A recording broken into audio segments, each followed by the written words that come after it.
이건 역사에 남을 일이야. 최근 멕시코에서 22년 동안 열리고 있는 최고 권위의 수학 경시 대회에서 대한민국의 여고생이 외국인 최초로 수상하는 영예를 안았습니다. 이 대회를 개최한 명문대학의 수학과 교수는 꼭 우리 대학으로 진학해달라 간곡히 요청하기도 했죠. 이런 놀라운 상황에 하버드 학생들은 도대체 한국은 뭐가 특별한 거야? 라며 직접 한국을 방문하기까지 했다는데요. 최근 전 세계 수학계에 한국의 이름을 떨치는 일이 있었습니다. 바로 얼마 전 한국계 미국인인 허준희 교수가 필즈상을 받은 것인데요. 필즈상은 수학계의 노벨상이라 불리는 가장 권위 있는 상입니다. 허준희 교수는 1983년생으로 캘리포니아에서 태어났는데요. 하지만 그는 초, 중, 고등학교 과정을 모두 한국에서 지냈습니다. 이는 한국의 교육과정 아래에서 지성을 키웠다는 뜻입니다. 하지만 필즈상을 받은 것과 달리 허준희 교수는 어릴 때 수학에서 능력을 발휘하지도 못했고 교육과정 내내 뛰어난 학생도 아니었다고 합니다. 그래서 10대 시절에는 시인, 서울대 시절에는 기자가 되고 싶어 했죠. 허준희 교수는 이른바 수학 성적이 좋지 않은 이른바 수포자에 더 가까웠다고 하는데요. 하지만 대학 시절부터 수학에 관심을 가졌다고 합니다.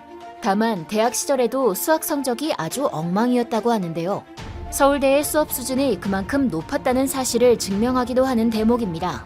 미국으로 건너간 허준희 교수는 그때부터 세계 수학계에서 주목받기 시작했습니다. 미국 미시간대에서 박사학위를 받으면서 수학계의 난제였던 리드 추측을 해결하기도 했죠. 수학계의 스타로 떠오른 허준희 교수는 그 후로도 꾸준히 뛰어난 연구 성과를 내었고 필즈상을 수상하기에 이르렀습니다.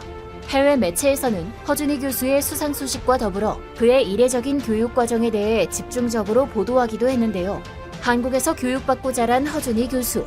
그런 그가 필즈상을 수상하는 뛰어난 학자로 자라난 이유에는 한국 교육의 힘이 있었을 겁니다. 해외 매체들도 바로 이 한국 교육의 힘에 대해 궁금해하는 것이죠.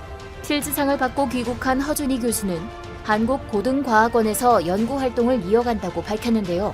앞으로 그의 손으로 한국 수학 교육이 어떤 방향으로 뻗어갈지 기대가 되네요. 하지만 지금 전 세계 수학계에서는 허준희 교수가 아니라 평범한 한국 여고생에게 열광하고 있다는데요. 멕시코에서 손꼽히는 명문대 아나우악 대학교. 그곳에서는 아나우악 대학 수학 경시대회를 개최합니다.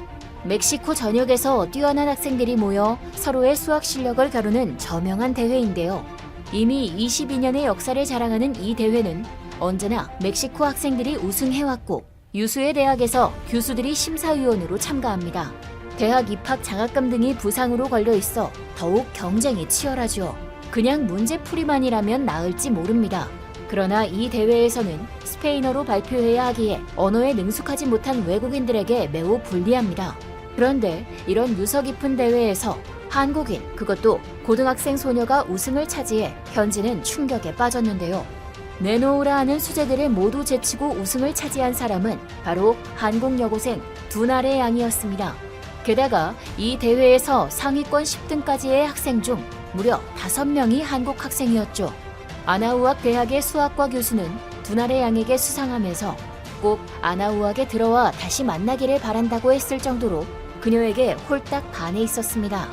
두나레 양 역시 한국의 고교생으로 허준희 교수처럼 한국 교육의 힘을 보여주는 수상이었다고 할 수 있겠네요.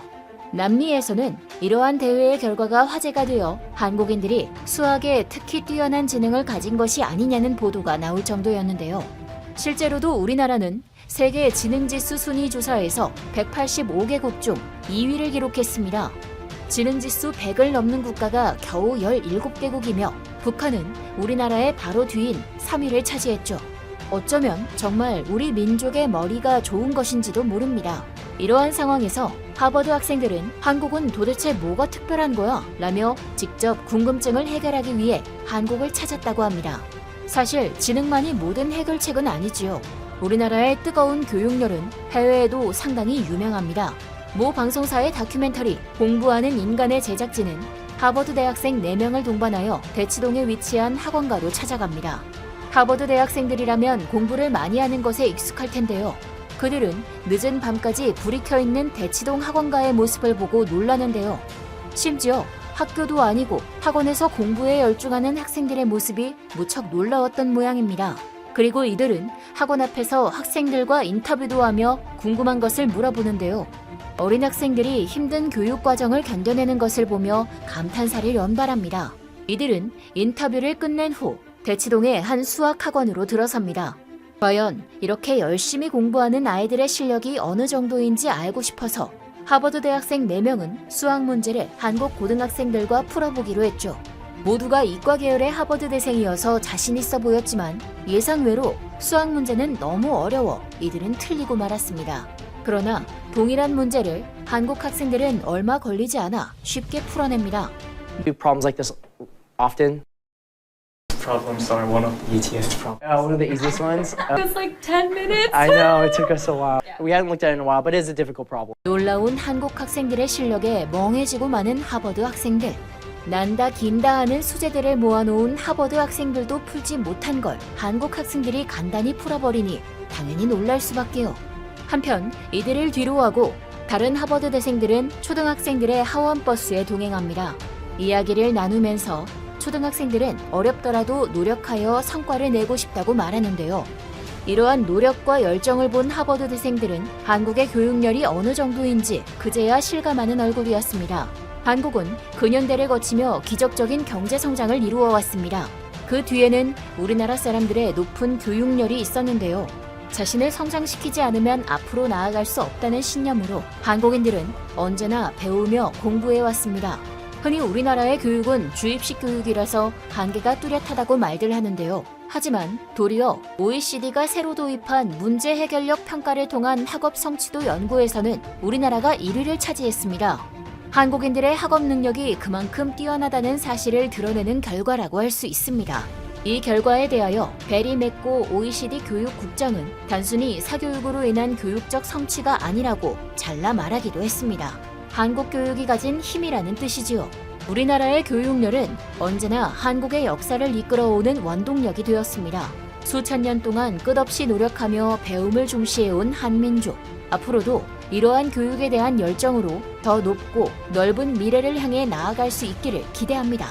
지금까지 얼큰한 뉴스였습니다. 감사합니다.